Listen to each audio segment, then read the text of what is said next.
Tired of feeling overwhelmed by stuff? Drowning in a sea of clothes you never wear, notifications you don't need, and a general sense of too much? What if I told you that in just 30 days, you could completely transform your space, your mind, and your life? Welcome to your ultimate 30-day guide to becoming a minimalist. This isn't about getting rid of everything you own. It's about making room for what truly matters. Ready to start? Let's dive in. The first week is all about tackling the physical clutter. This is where we get our hands dirty and see immediate results. Day 1.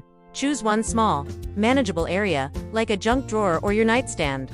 Empty it completely, clean it, and only put back what you truly need and love. The rest, donate, recycle, or toss. Day 2. We're moving to the closet. Turn all your hangers backward. As you wear an item, turn the hanger forward. In a few months, you'll see exactly what you don't wear. For now, pull out anything that doesn't fit, is damaged, or you just haven't touched in a year. Day 3 is about books and papers. Be ruthless. Scan important documents and recycle the rest. Ask yourself if you'll ever read that book again. If not, donate it. Days 4 and 5 are for the kitchen and bathroom. Check expiration dates on food and cosmetics. Get rid of duplicate utensils and those half-empty bottles of lotion you've been hoarding. Day 6 is sentimental items. This is tough, I know. Instead of keeping a giant box of old birthday cards, take a photo of them and create a digital album. Keep only the most precious few items. And finally, Day 7, a big decluttering sweep. Grab a box and walk through your home. Fill it with anything you've missed. The goal for this week is progress, not perfection. Now that we've made a dent in our physical space, it's time to tackle the invisible clutter.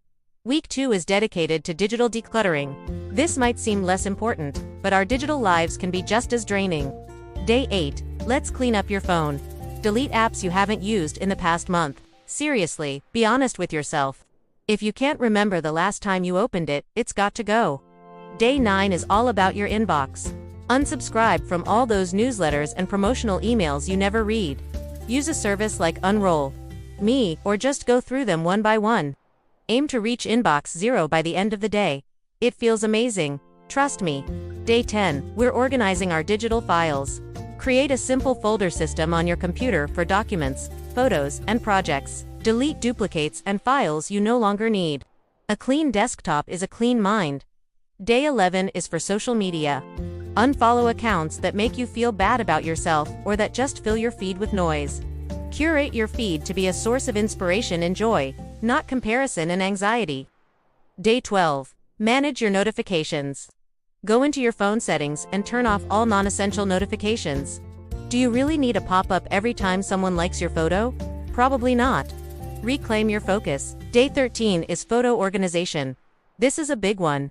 Start by deleting blurry photos, duplicates, and screenshots you don't need. Organize the rest into albums by year or event.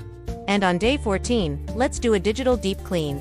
Clear your browser history and cache, update your passwords, and back up your important files to a cloud service or external hard drive.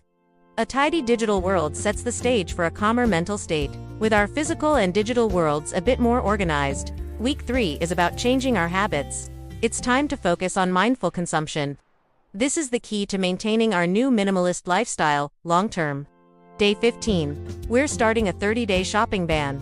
The only exceptions are essentials like groceries and toiletries. For everything else, just wait. This will help you break the habit of impulse buying. Day 16. Create a wish list. If you want something non-essential, add it to a list. Revisit it in 30 days. You'll be surprised how many things you no longer want. This is called the 30-day rule, and it's a game changer for curbing impulse buys. Day 17 is about understanding your triggers.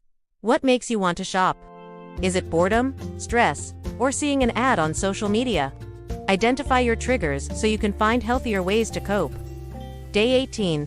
Let's explore the sharing economy. Before buying something you'll only use once, like a power tool or a specific cake pan, see if you can borrow it from a friend, a neighbor, or a local library of things. Day 19. Focus on experiences over things. Plan a hike, a picnic, a visit to a museum, or a game night with friends. Memories last a lifetime, while the novelty of a new purchase fades quickly. Day 20. Learn a new skill. Instead of buying something new, invest your time and energy into learning to cook a new recipe, play an instrument, or practice a language. The satisfaction is far more profound. And day 21, practice gratitude. Take a moment each day to appreciate what you already have. Make a list of 3 things you're grateful for. This simple practice shifts your mindset from what you lack to what you possess, reducing the desire for more. We've decluttered our space, our digital life, and our shopping habits. The final piece of the puzzle is building a minimalist mindset. This is what makes it all stick. Week 4 is all about internal work. Day 22. Define your why. Why did you start this journey? Do you want less stress? More financial freedom? More time for your hobbies? Write it down and put it somewhere. You can see it every day. This is your motivation. Day 23. Practice saying no. Saying no to invitations, requests, and commitments that don't align with your values or energize you is a form of decluttering your time. Your time is your most valuable resource. Protect it. Day 24 is about single-tasking. In a world that glorifies multitasking, try focusing on one thing at a time. When you're eating, just eat. When you're talking to someone, give them your full attention. This mindfulness will bring a sense of peace and presence to your day. Day 25. Create a morning routine that doesn't involve your phone. Start your day with a few minutes of stretching, meditation, journaling, or just sipping your coffee in silence. Set a positive tone before the world rushes in. Day 26. Let's declutter our schedules. Look at your calendar for the coming week. Is there anything you can cancel or reschedule to give yourself more breathing room? Don't overcommit. White space on your calendar is not wasted time, it's recovery time. Day 27. Mend and repair. Instead of throwing away a shirt with a missing button or a device that's acting up, try to fix it. This fosters a deeper appreciation for your belongings and reduces waste. Day 28 is about reflecting on your progress. Look around your clean space, notice your quieter phone, and acknowledge how you feel. Celebrate how far you've come. And finally, days 29 and 30 are for planning your minimalist future. How will you maintain these habits? Maybe you'll adopt a one-in, one-out rule, where you have to get rid of an old item for every new one you bring in. Maybe you'll schedule a mini declutter session once a month. Create a simple plan that works for you. And there you have it, your 30-day journey to a simpler, more intentional life. Remember, minimalism isn't a destination, it's an ongoing practice. It's not about deprivation, it's about freedom. Freedom from the cult of consumerism, freedom from clutter, and freedom to focus on what truly brings you joy. You've built an incredible foundation in just 1 month. Now, the real adventure begins. Thank you so much for joining me on this challenge. I hope it brings as much peace and clarity to your life as it has to mine. If you found this guide helpful, please give this video a thumbs up and consider subscribing for more content on simple and intentional living.